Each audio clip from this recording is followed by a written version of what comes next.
Trump is the 47th President of the United States of America after a rather tight race with US Vice President Kamala Harris.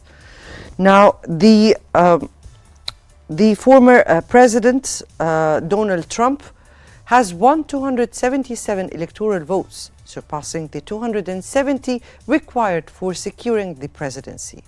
Trump, who has survived 2 assassination attempts, would be the second US president to serve 2 non-consecutive terms.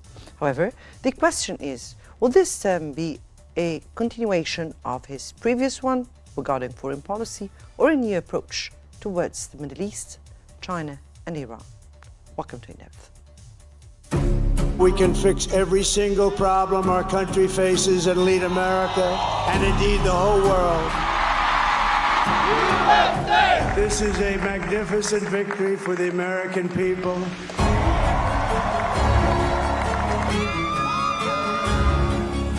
Promises made, promises kept. We're going to keep our promises. Nothing will stop me from keeping my word to you, the people. We will make America safe, strong, prosperous, powerful, and free again.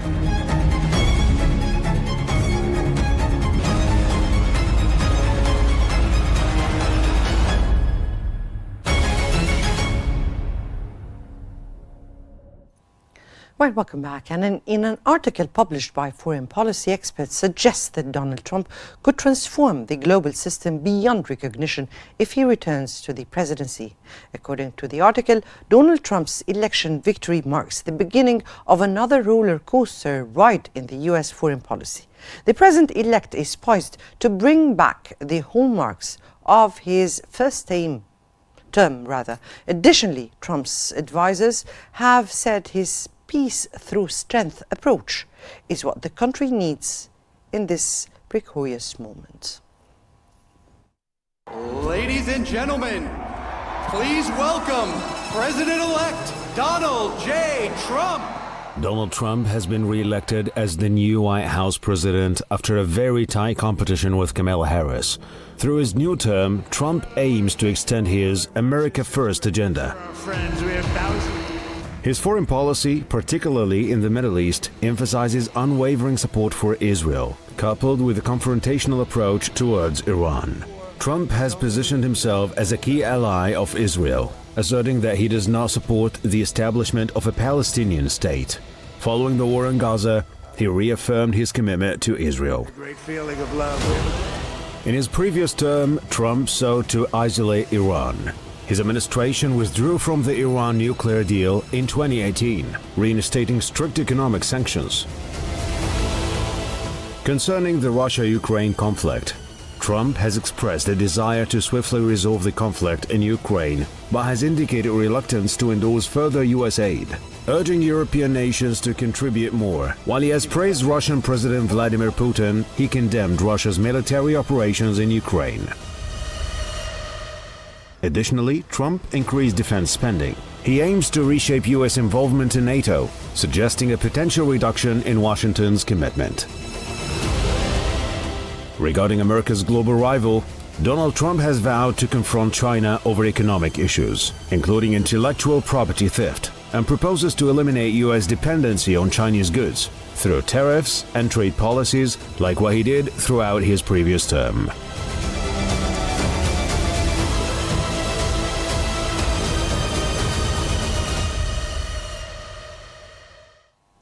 For more analysis, we're joined from Washington by Dr. Dan Rennie, political researcher. Good evening to you, sir. Yes, thank you so much for having me. Good evening. Thank you so much for being with us. And if I may ask you, Trump has consistently positioned himself as the most pro-Israel president in the US history. Now, considering his previous support for the wars in the region, how do you think a second Trump administration might handle future Israeli aggression in Gaza and Lebanon, particularly in terms of diplomatic and military support? Right. Well, thank you so much for the opportunity to be here to talk about these incredibly important issues. You know, the fact is that, waking up to a Trump victory is going to be a big surprise and a shock for many. not just here in the United States, but throughout the world. And so when it comes to this longstanding conflict in the war on Gaza, I think that there is going to be some noticeable changes that we're going to see, and we're going to see them here pretty quickly. We do know that Trump has been a staunch supporter of Israel, but so has the current administration. So I don't think that we're going to see a whole lot of differences in terms of the U.S. support for Israel. But I do think that we'll see a little bit more support to solve the humanitarian crisis and try to find in Gaza and try to find a way to end some of the aggression, some of the war, some of the violence that we're seeing out there, because the American people have got a great fatigue when it comes to this war. And when we're seeing these images of the humanitarian crisis in Gaza, the continued attacks, the continued violence, and the lack of diplomacy and leadership that we've seen from the current administration, I think that having someone else come to the table for diplomacy will be a breath of fresh air for the United States and throughout the world. Dr. Renee, as you said respectively here, that Trump positioned himself as a staunch ally of Israel, and his relationship with Israel has been a hallmark for his previous presidency. Now, however, his approach to Israel war in the Middle East has been less defined in recent months. Now, what is his stance on proposing a ceasefire plan to end the over a year now conflict? Yeah.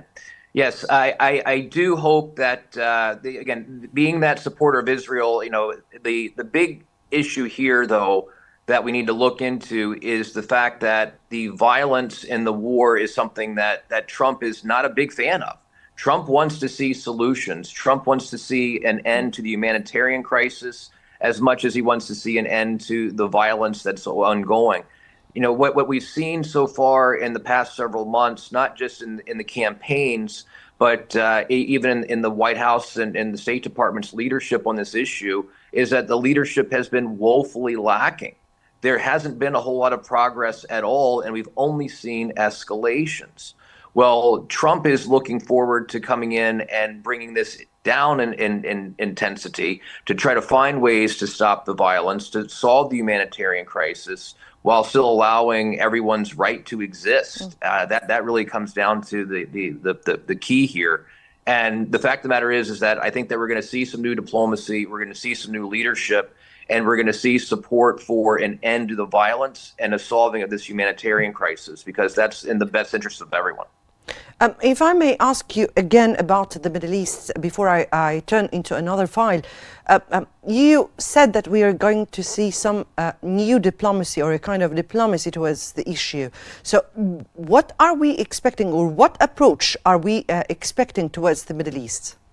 I think we're going to see more pressure for solving these issues of violence and preventing them from happening. So everything from deterring attacks to solving the humanitarian crisis, and instead of escalating the situation, more diplomacy to find ways to de-escalate things. And as much as we want to get toward a ceasefire and figure out ways that we can stop this violence in the region, that's going to be a major challenge for anyone that would be in the White House. But so far with the current administration, we've seen no leadership. So any change, I think, is going to be for the better. And the more we see the pressure on all sides to stop the violence and to solve the crisis, the better. Indeed, we're all hopeful. Dr. Brunei, on Iran. Iran is a big file. There are reports suggesting that Trump might allow Israel to strike Iran's nuclear sites. To what extent do you think this could be possible?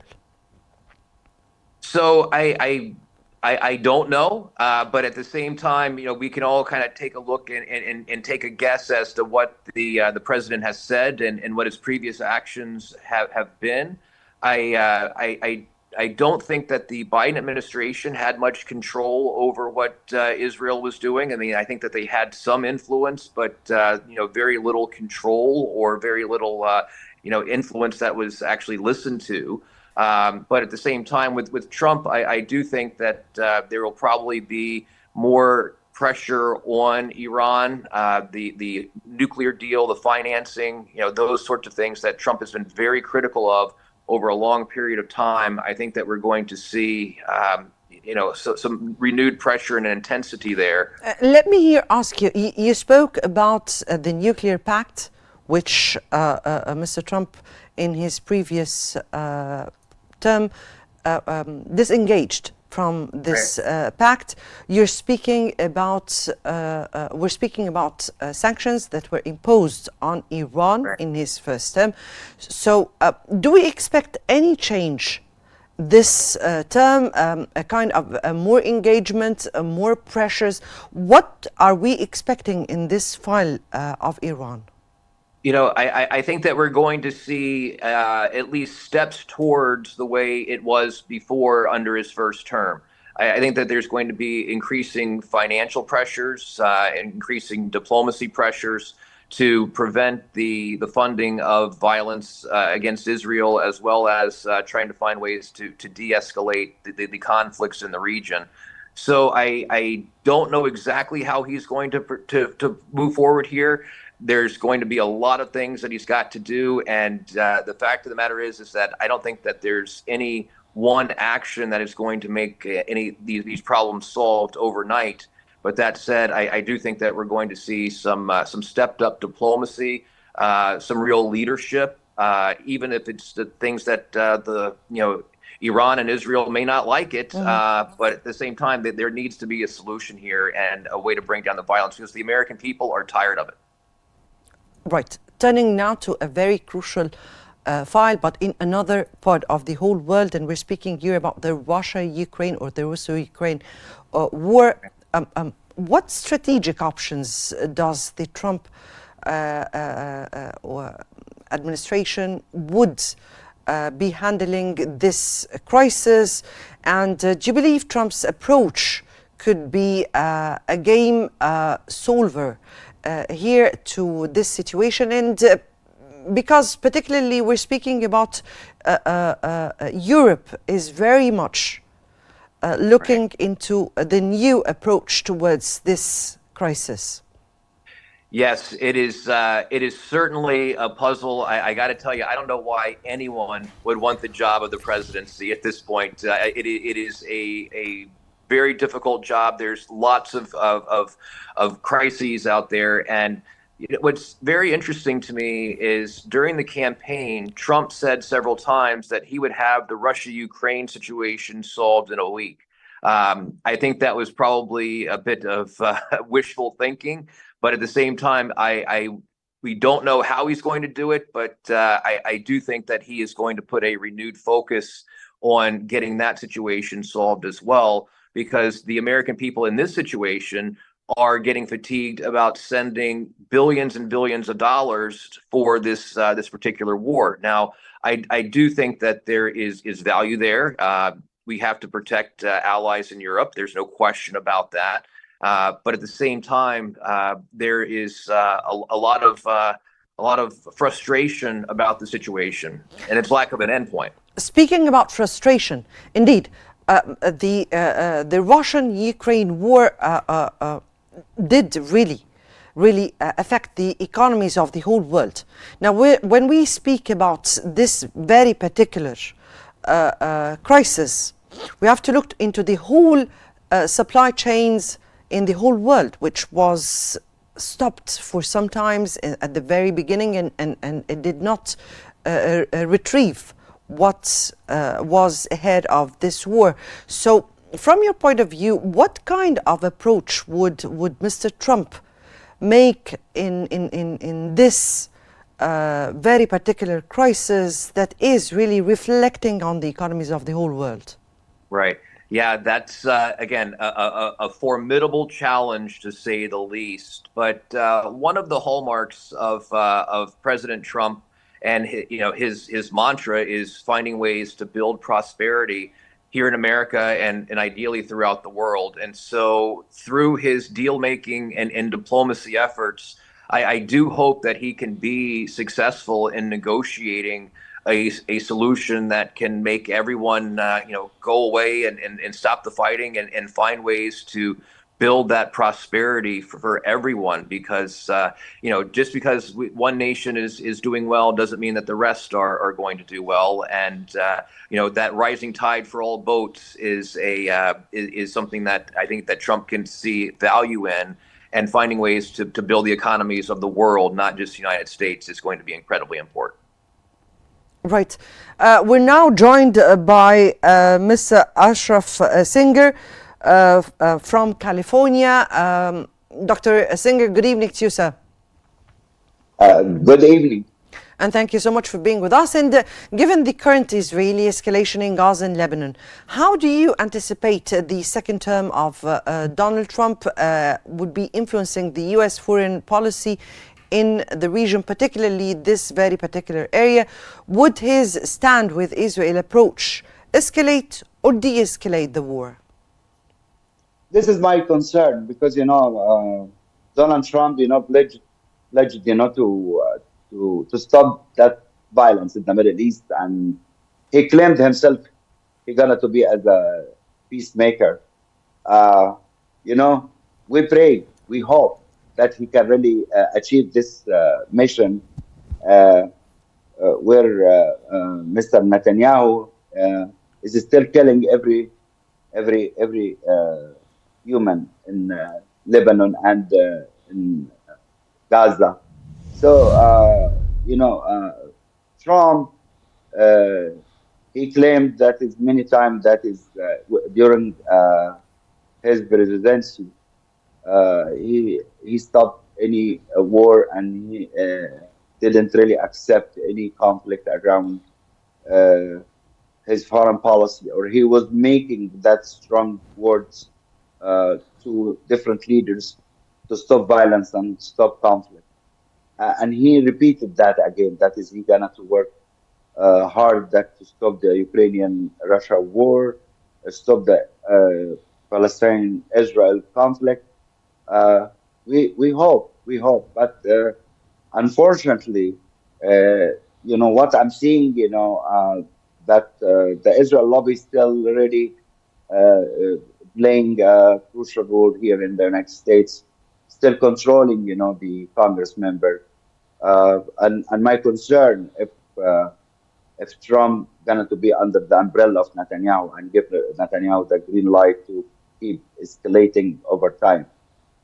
What Trump said for the Arab American in Michigan during his campaign, that he would stop this conflict, and he gave a promise that he's gonna to be a peacemaker.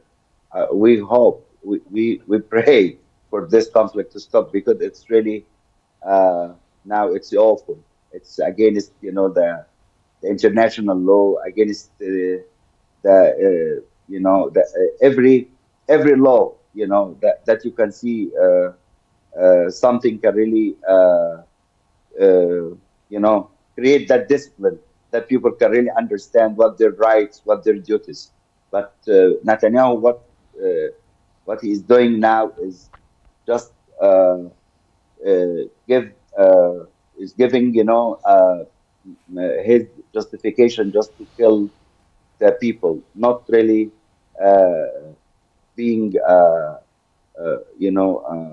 moving or being a civilian, a civilian man, to understand that is these people in Gaza, they needs to live, they need to live peaceful, not by that violent and using the arms, excessive arms of Israel to kill Palestinians and Lebanese.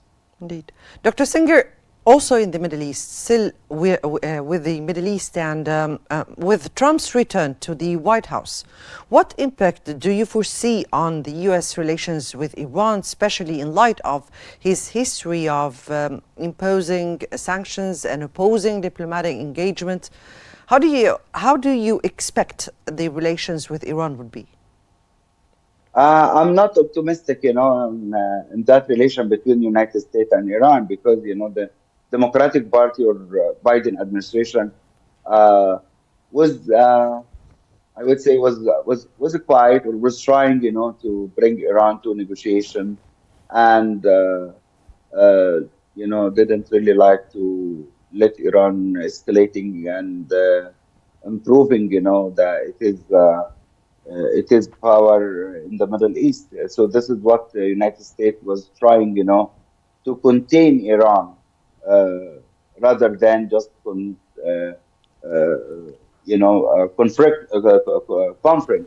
confronting Iran by escalating or increasing that level of tensions. I would say Trump will be on the opposite side. Trump gonna to escalate because I think what was in his mind when he came first time to the White House, that he wasn't really accepting Iran, and was really giving Israel all that kind of support.